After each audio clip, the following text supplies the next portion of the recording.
The video's already started. I gotta hit a 5 minutes below if we're being real. Hey everybody, these are my friends, Maha and Sarah. I am in my 4th year of my PhD, and I'm actually in the process of applying to med school for next year's start term. My name is Maha. I just graduated last summer with my master's degree in biomedical sciences, and I'm an incoming medical student for this fall. So the reason I asked them to come is because I have not been a pre-med for like 5 years. Like kind of out of date with like MCAT prep and study. You guys are a lot more recent. She's in the process of taking her MCAT now. So yeah, we have a list of questions that we've compiled that we think might be relevant. I did have a question though. Did y'all have any pre-med mentors? Like, did you have any mentors in college to like help you like show the ropes and stuff?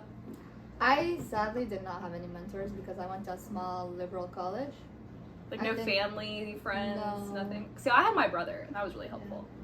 I didn't even have like any direct family members who are doctors or anybody to guide me.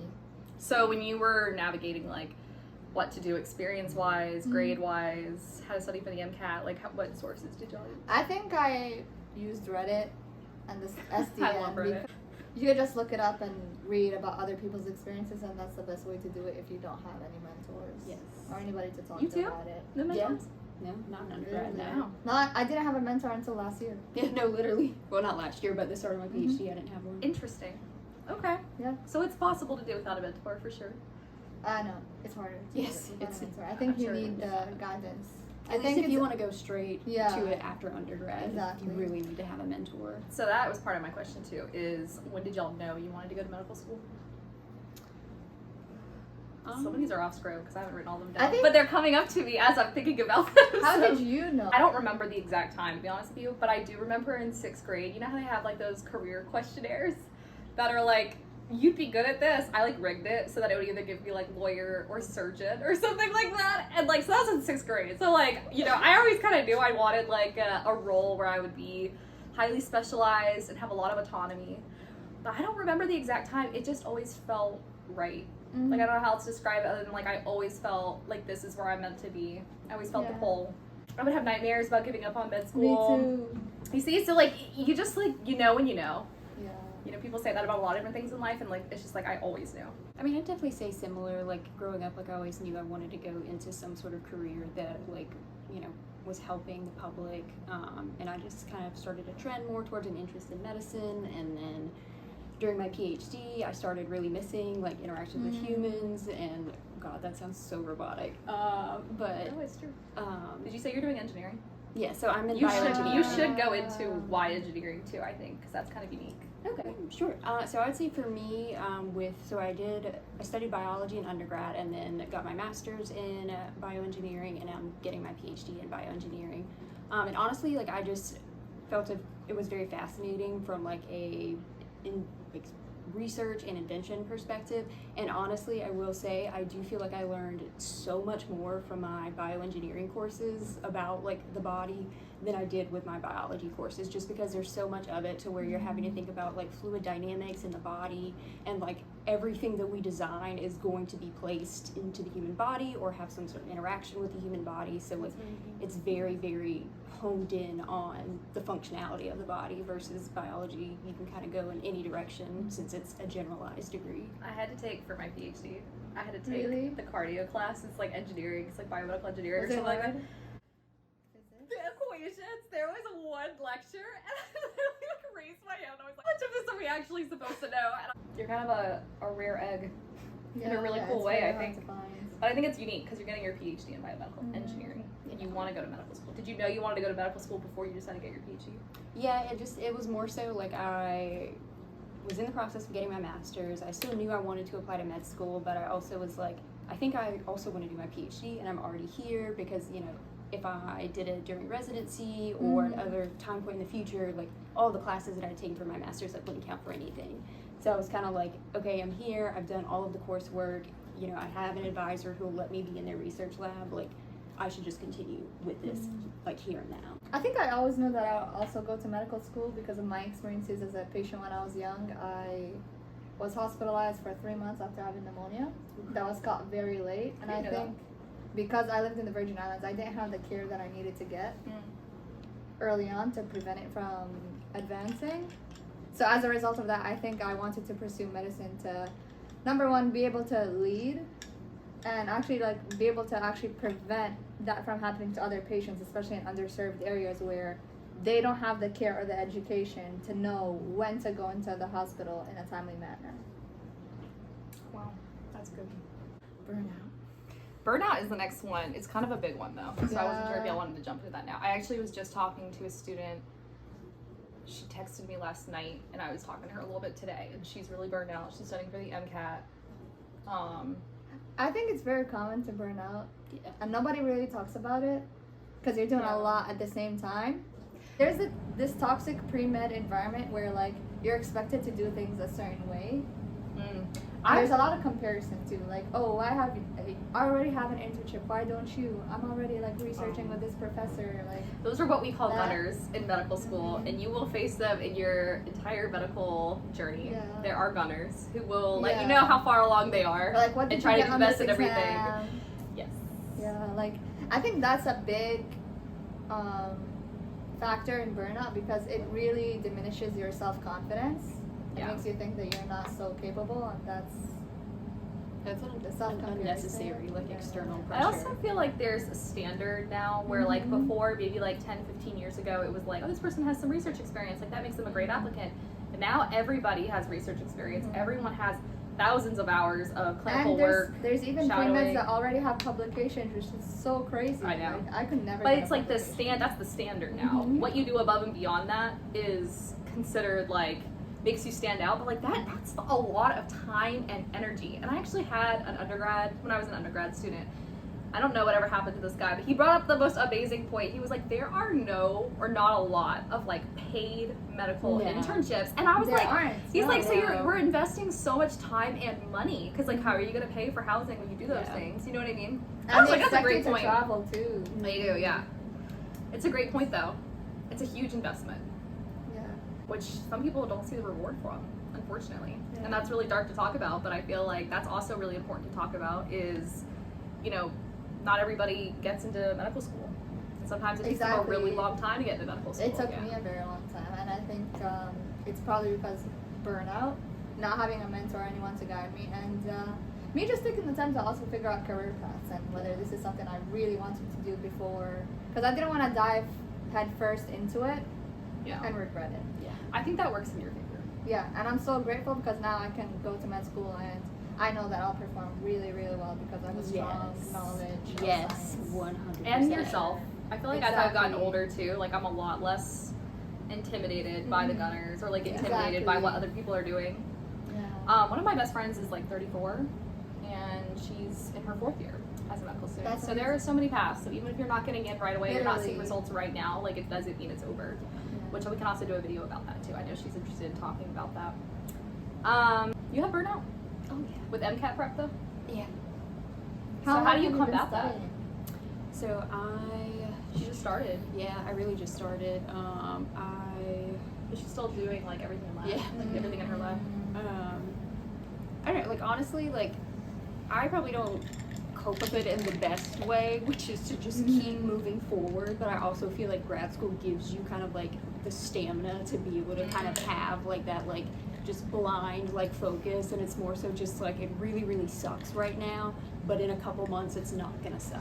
And it's just kind of like holding on to that like little like, you know, it's not like I'm going to be studying for the MCAT for the rest of my PhD. Like I'm going to have these really rough months, and then it's going to be over, and then I'm going to move on. For pre-med, it's like you got to figure out all these ropes like by yourself, and like you're in a sea of other people who are doing different majors and different experiences. Whereas when you're like in medical school, you're all like kind of going through.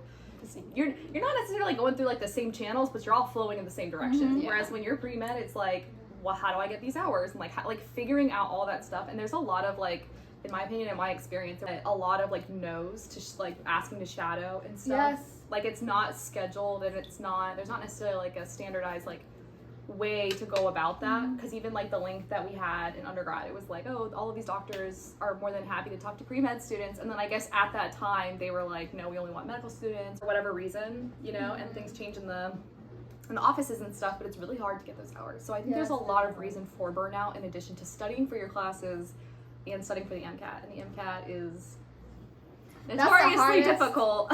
I feel like what makes the MCAT so hard is I feel like a lot of it's kind of subjective. Mm-hmm. And a lot of the information is kind of irrelevant. Say it, girl. Like, Say it louder for the people there was in the this back.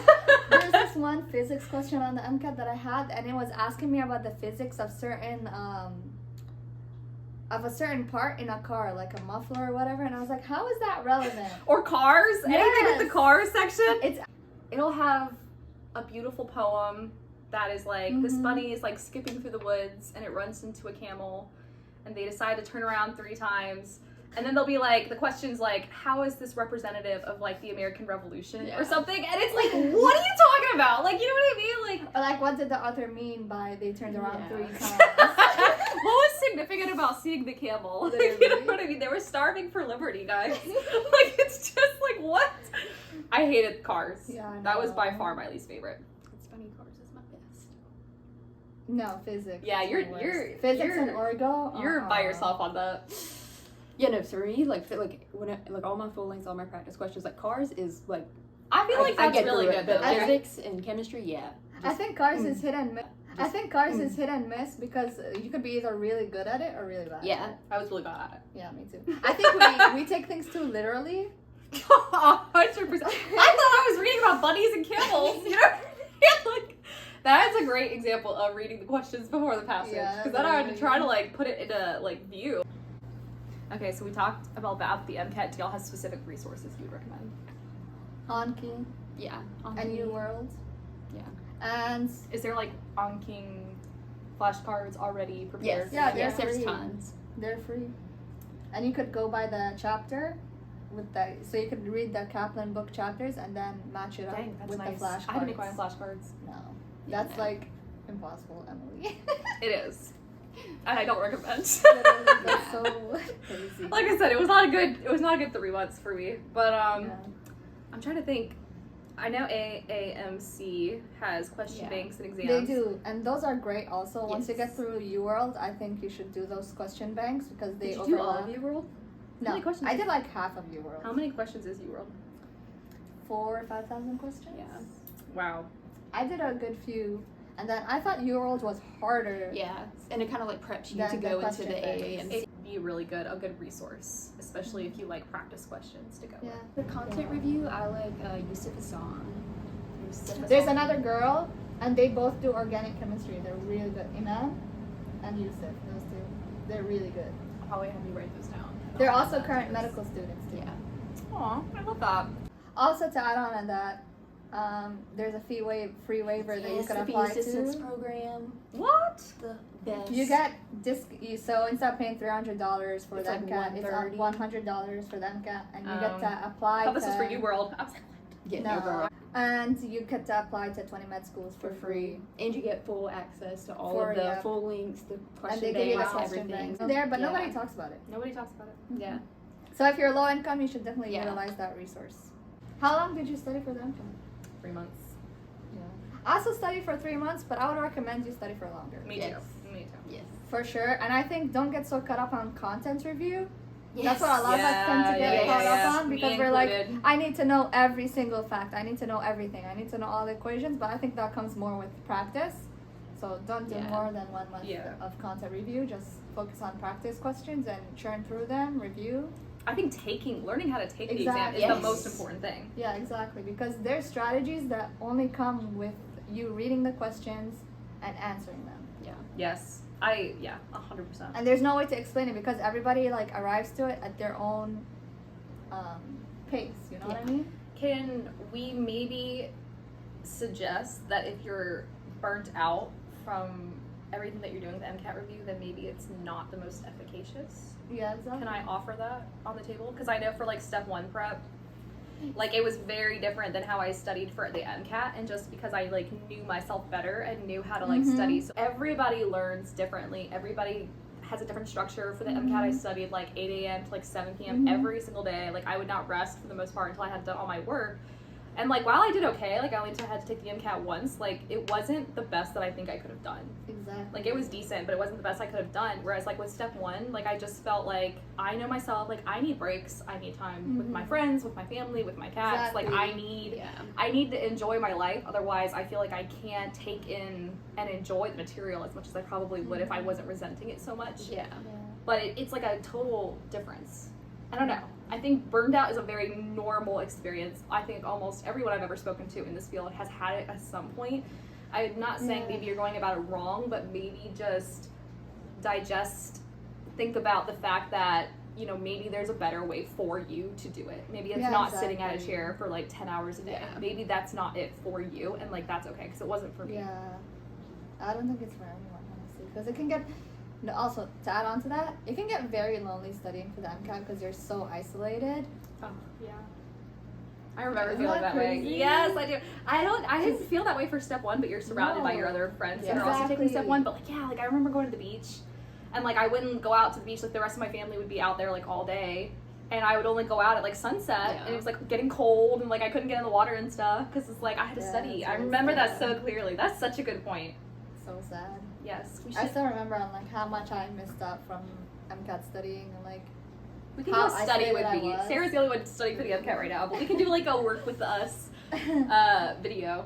Yeah. That's so true though. That's a really good point. Yeah. It can be very isolating. I mean, you're working, so you're putting it in, like fitting in when you can. Did you have an actual schedule? Because I kind of talked about for MCAT. I did. So you recommend? I studied full time. I did too. I quit my job and studied full time because that was the only way I could focus. I found that studying part time 2 to 3 hours can be helpful if you can study for 6 months straight. Yeah. But if you can't and you need those full 3 months uninterrupted, definitely study 6 to 8 hours every day and take breaks. You were able to take time off from work and be able to do that. For people who are not able to do that, I think just doing it bite sizes is the best way to do it. Because honestly, consistency is very important too. And I don't think people talk about that necessarily enough. But like if you're consistent and you like long term, I think the memory retention is better. The burnout is probably slightly less, just because it's not so intense. You're taking it off in bite sizes. And also you can start studying a year before. So there's that anticipation of, okay, I set this goal for myself. I'm going to take the MCAT next summer. Let me start now, you know? And start slowly with content review, and every week do a few practice questions, and I think that should be more than enough. You know? When y'all are reviewing, this is just a personal question I have. When y'all are reviewing your MCAT practice questions, how do you not take it to heart? Because I think some of the commentary would be like, well, this is obviously not the right answer. I used to get so offended at myself for not knowing what not they even were just asking. myself. I was like, that's ferocious. Some of their answers, the way Yeah. they're like commentary on it. I think the way to review questions would be first download an Excel sheet. There are some sample Excel sheets on Google for free that people made. I had to make my own. This is why I ask Sarah everything before I do anything, because there's probably a way to do it easier. Yeah, there is. You can download it. There's a lot of people that have it on TikTok, on Google Worksheets. See, TikTok wasn't a thing when I was going through it. Yeah, it is now. Because I'm old. I'm so old. Anyways, they have the Excel worksheet where you read the question, you put in which passage it's from, which practice exam it's from, and then you put in whether you got it correct or wrong, and why did you get it wrong. Did you misinterpret the question, or was it a content gap, and how would you approach that question next time? Like, that's crazy. I literally just made myself like my own document to do that. But That's very important to do, and I think I made my own too. it helps. Yeah, I think it helps so much to just take one day to review, and think of it as a break day, honestly. Just approach it in a relaxed manner and don't take it It too does personal. not feel like a break day though, speaking from experience. Yeah, like going over a practice exam It's is like, daunting. it's worse than taking it. Yeah, it is. It's so way worse, bad. because at least when you take it, you're like, I'm done. Like at like 3 o'clock or whatever time, you're like, I'm done. But like reviewing it, and then like you don't understand. And like that's where I mean it's somewhat subjective, because maybe that's just me saying that. But I would literally go through those and I'd be like, I don't even think I fully agree, and I don't think this was really explained that well. And maybe hopefully it's different. Maybe now they have like on that website they have like more updated answers and stuff. But like it's hard to learn from something where you don't understand where you went wrong. yeah. They now have a because the Explanations from the practice exams themselves were not good, but they have a Westin. Yeah, he's really good. That link that you can link it to your accounts, to your practice questions, and those have better and more clear explanations. Yeah. Personal statement. Personal statement. You haven't done yours yet.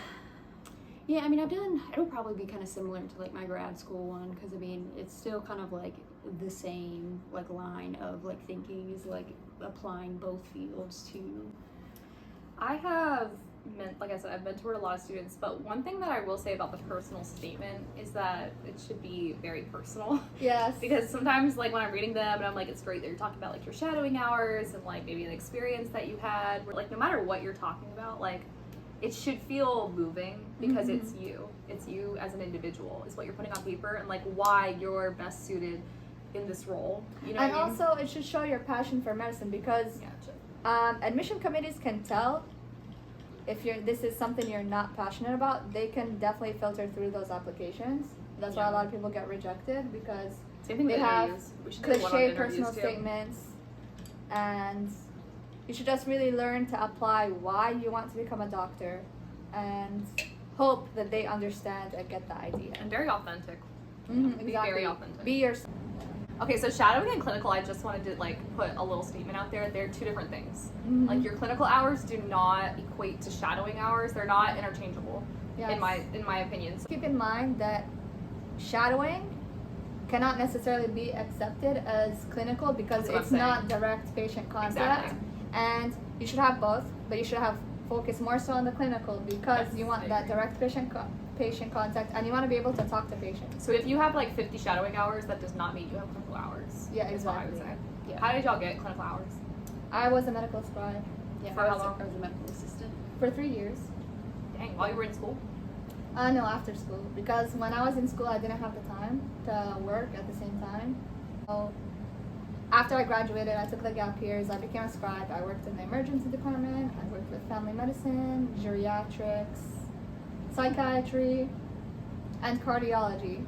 Ooh, we're not supposed to say. Oh, sorry. That's okay. That's okay. I'll Cut blurb it it out. I'll blurb it out. And it was a very good experience because I got to see a little bit of everything, and I got to Yeah. work with doctors, PAs, NPs, and actually like consider other career paths and see which one was more suitable for me. Yeah. You know, same for me. Like, I didn't do scribing. I just did medical assistant position, but I worked at a private clinic for, I think, almost 3 years as well. I had to cold call like so many medical offices being like, can I come shadow you? And it's like, No, literally, that's sometimes so they'll scary. be like, it is, but there are so many offices that were like, no, like he's not taking students right now, or clinical hours. I didn't work in a clinical facility, but I did do volunteering. Yeah, Yeah, that and I did also- hospice I did volunteering volunteering too. too. But yeah, I just wanted to emphasize that those are different things because not everyone's aware of that. We have major and classes. So were you saying that you didn't recommend? I'm a biology major, and Y'all I had were. a minor in neuroscience, but I do wish that I majored in neuroscience because it's more applicable in the fields. And there's just more jobs available. I think being a biology major, the market is definitely oversaturated with bio majors, so it's very hard to get into a lab. I don't know if I It's have a very recommendation difficult. on like a major. I don't think your major necessarily really matters as Exactly. long as you're taking like the core classes that you need. Yeah. But I do recommend taking like an anatomy and physiology for sure because I remember doing anatomy in medical school and like there were people who were like, oh, I took this in undergrad, so like I'm kind of familiar with like the vessels and stuff, and I would just be like, You never I've took never even heard. anatomy? No. Crazy. So like obviously like I do the heart and stuff like Yeah. that, but it's like people would know like the muscles like to a degree that it was like I'm still trying to like remember their names. You know what I Yeah. mean? Like y'all are talking about like their nerve function and everything. Yeah. And it's like it took me longer to catch up. So I would just recommend taking an anatomy course, even if the stigma for me back in the day was like, oh, it'll hit your GPA because there's like a No. notoriously hard. Well, there's a notoriously hard one at the university that I went to, okay. and everybody was like, it's near impossible, and it's like. Looking back, I'm like, I think I would rather struggle in undergrad than struggle in medical school. Yeah, exactly. Because like I did fine, I passed, but it's like it probably would have just been easier and less Yeah. stressful to. Oh, there's Montez. It's Mitsu. We're in the middle of our video. You can come in though. You can come into your apartment. I'm inviting you in. You can't park, by the way. Me? You. What do you mean? You are a little bit on the You're line. part. I'll show you a picture. You took a picture? Yeah. He's that mean. It'll be alright. Yeah. Experiences. Research. I didn't have any research. I didn't went in, either. which is really funny because I don't get my PhD. Oh, no. I didn't have any research experience, but I did take a research intensive course. And that was part of a graduation requirement for my bio major. So if your university does offer research intensive courses, that's an easier way to work on your project with your professor and get that grade, get the credit, and Yeah. you can use that to get into med school. I had a lot more. I loved like mentoring and tutoring, which is why we were doing this in the first place. I had like over 400 hours like of just that. And like somebody had told me when I was a freshman, they were like, it doesn't really matter necessarily. I mean, it does matter. You have to have, like we talked about, the standard experiences. Like you have to have so many clinical hours and so many shadowing hours, and you have to take the MCAT, and you have to, you know, do all of these things, like go through the hoops just to show that, you know, you understand the breadth of like what you're getting into in terms of medicine. But he was talking about like how he would work with like refugees, and like that was like what most of his time was in. But he was like, I have thousands of hours working with refugees, and I'm really passionate about it. And that kind of stood out to me because like I love working with people.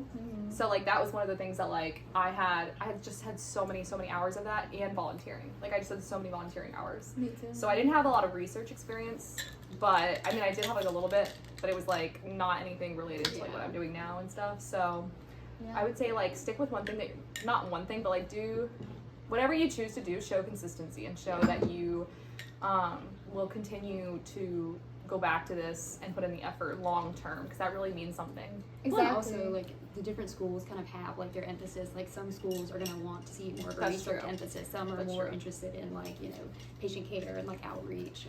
And also, what you should do those activities because you like them, and not just to check another Yes. box on your application, because admission committees will be able to tell, and you should be able to Go tell on, your queen. story. Yes, that's a good point. Definitely tell your story and why you liked it and how it benefited you and inspired you to continue and go into medicine. I feel like the checkbox thing is so on point, because there are so many students that I've seen that are just like, oh, like, I just have to go. And I was that way too, but at the same time, like being on the other side of it, sometimes I talk to like really young students and I'm like, but I want to know why you want to do this. Yeah. Like tell me why you want to do an MD and not like a nurse practitioner degree or a PA degree, because they are very similar. You know, but you have to know and distinguish why not this. Like, it's not just that you want to help patient care and you want to have an autonomous role, because you could do the other. You could do nurse practitioner, you could do PA.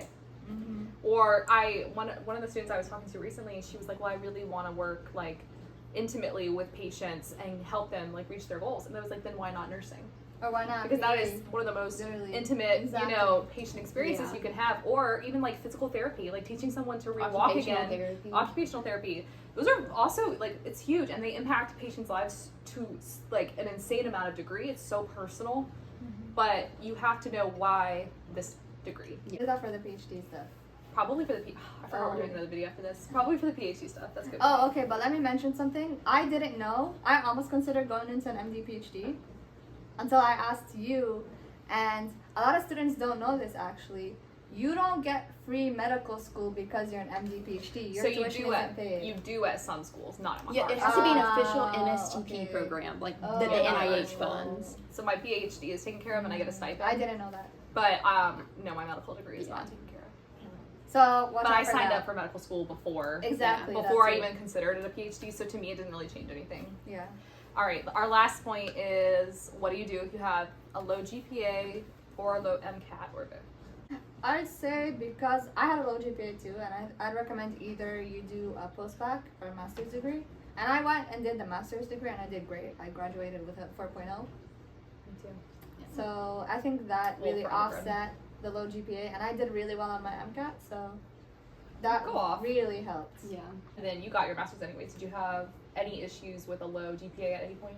I mean, my undergrad GPA wasn't great, and even honestly, my grad school GPA is like kind of like right in the middle. But it's also like I didn't study engineering in undergrad, so it's kind of like a balance, like with it. Jumping in. What was your yeah. undergrad? Your bio. Bio, just Oh my bio, gosh, jumping yeah. into engineering for a master's when you never took engineering courses before, that is wild. Yeah. That's how I felt in the cardiovascular engineering course. But I think like the key thing is like to not have an excuse, you know, because I mean it's gonna be like the elephant in the I true. keep snapping my fingers, but that is so That's true. good. Don't, if you make a mistake, don't make any excuses. Don't say, "Oh, well, I had a bad professor." Oh, I please didn't. don't do Yeah, that. God, Please don't do blame that. other people for your It's mistakes, it and looks just so bad. explain yourself and be mature about it, and Have take accountability, the too. responsibility. And basically explain like what you did to Have accountability. change that. Yeah, and show growth. You really, in medicine, you really need to have a growth mindset. It's a long video. Yeah. I think those are all the We've big been here ones, for though. almost an hour. I know. We've been going. But, and let us know if you have any more questions. So Bye. guys. All right, we did it. Oh, he's heavy. Yeah, he is. Just a baby. Say hi, Oliver. Look at how cutesy he is. He's run away twice. And last night he went outside. Oh, but he didn't run away. No,